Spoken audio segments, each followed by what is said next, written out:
Hey you guys, it's Amarik and I'm back at it with another video. Today's really my only day off, so I'm gonna make some YouTube videos. So today we're gonna talk about the time where I auditioned to be a stripper and almost got sex trafficked. And you've been seeing probably a lot of videos on YouTube, like the time that I almost got sex trafficked or whatever, but like I really did almost get sex trafficked. And so today we're gonna talk about it. Sorry for my shit quality videos. I'm on my phone, my camera's broken. Also, I don't know how to edit for the life of me, so give a girl a break. Please. Um, anyways, let's start at the very beginning. What made me want to work at a strip club?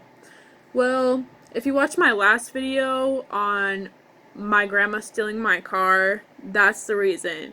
Your girl needed to get her cash up. She needed to get a car so your girl can drive herself to college, to go to school. Because all I want to do is go to school, and I don't know why everybody's making that so hard for me. Oof. Not a good lighting. Let's go back on the floor. So, yeah, I found a strip club in Seattle, um, which is like the closest to me, and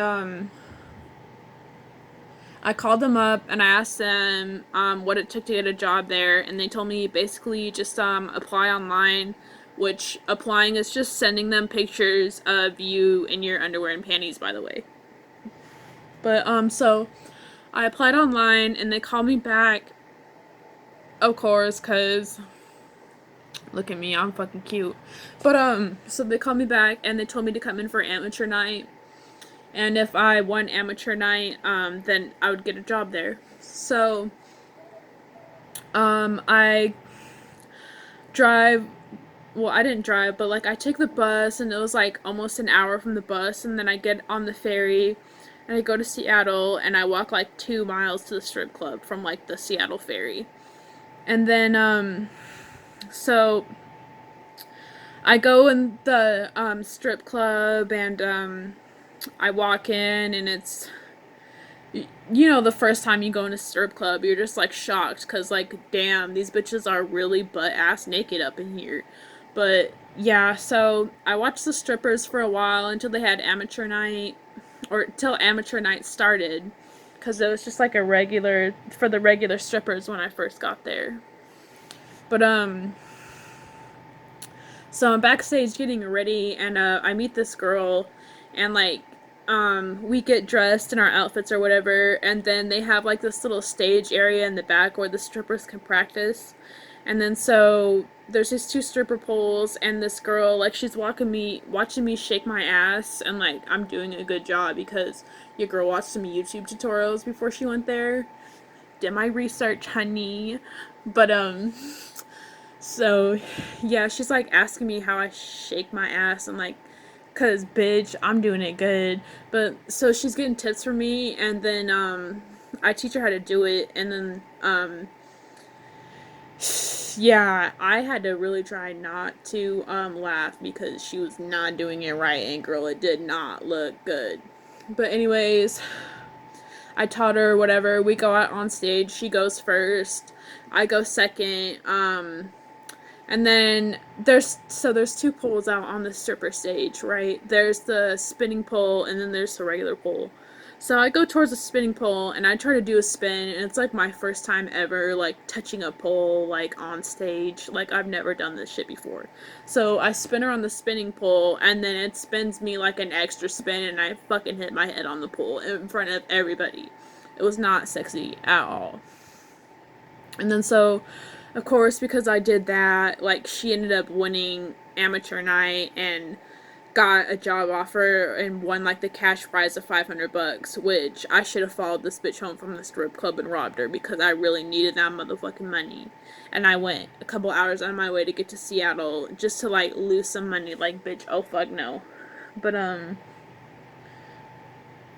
anyways, amateur night is over. Like, I go get in my regular clothes And I'm headed out the door, right? I'm headed back home. I'm kind of fucking pissed or whatever. But so at the strip club is at the top of this particular building, and then at the bottom of the building is another part of the strip club where they sell lingerie and sex toys and things like that. So I come out the strip club, come out the back. I go towards the other part of the building where they sell lingerie because I'm gonna be waiting for the ferry for a while. So I'm like, fuck it, might as well go in there. I was thinking, just look at what they got. Maybe I'll come try to do amateur night again. And I just wanted to look at the heels and such, try them on. Never really walked in stripper heels before, so I was curious. Anyway, so I'm walking around the lingerie store. It's fucking weird. They got like silicone fucking pussies and shit.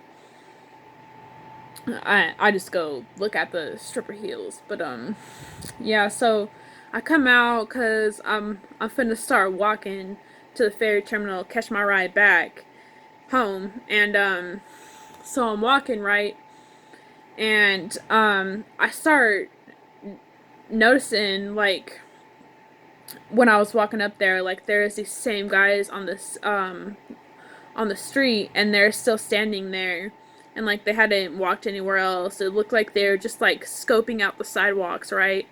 And like this shit is really crazy for real. So there's hella taxi drivers in Seattle, and they're all like Arabian or whatever, but like not the point. That's not the point. I'm not trying to be racist, but like I'm I'm just being honest. Like all these Arabian men, like they stick together and they all drive taxis together, and like so they will like low key like park in their taxi cabs out in out in the blocks in front of the strip clubs, like they're waiting for to give somebody a ride, but really they're watching all the girls that go in and out of the strip clubs, right?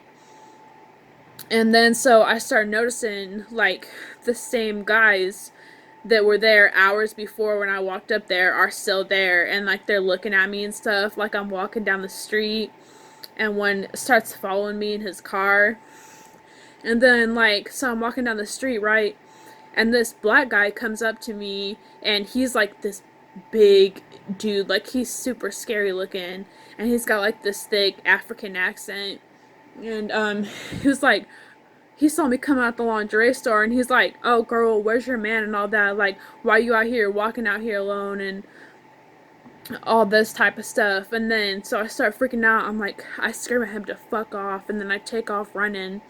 And then I'm looking around me, and these taxi cars keep following me, and I just keep like seeing these people who are walking on the street with me, like following me, and like they keep looking at me. And then so I get really freaked out, and I start recording this car on my phone. And then I start like talking really loud on my phone, like I'm talking to the police. And then I ain't really no snitch though. Like this is like a life or death situation, but like so that'd be fine to call the cops, you feel me? But like I don't like the police at all. They make me motherfucking nervous. But so anyways, I act like I'm talking to the police to freak this guy out. And then so he rolls off, and you know just like go finds another bitch to like fucking kidnap and sell or whatever. And then so I'm like, thank God. So I'm like scared as hell, like walking on the lightest parts of the street, like right underneath the street lights on the most main streets, so that way I'm not by myself, like.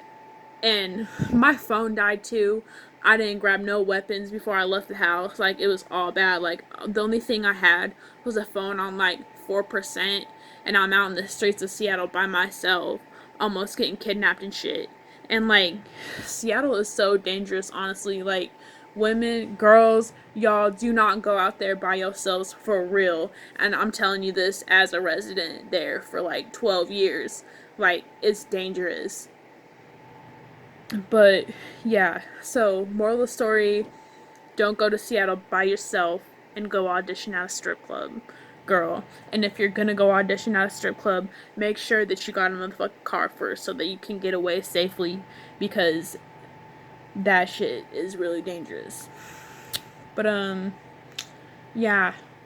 sometimes you gotta do what you gotta do, you know, when your family steals from you. But, yeah, it's part of being an adult. Anyways, love you guys. Bye.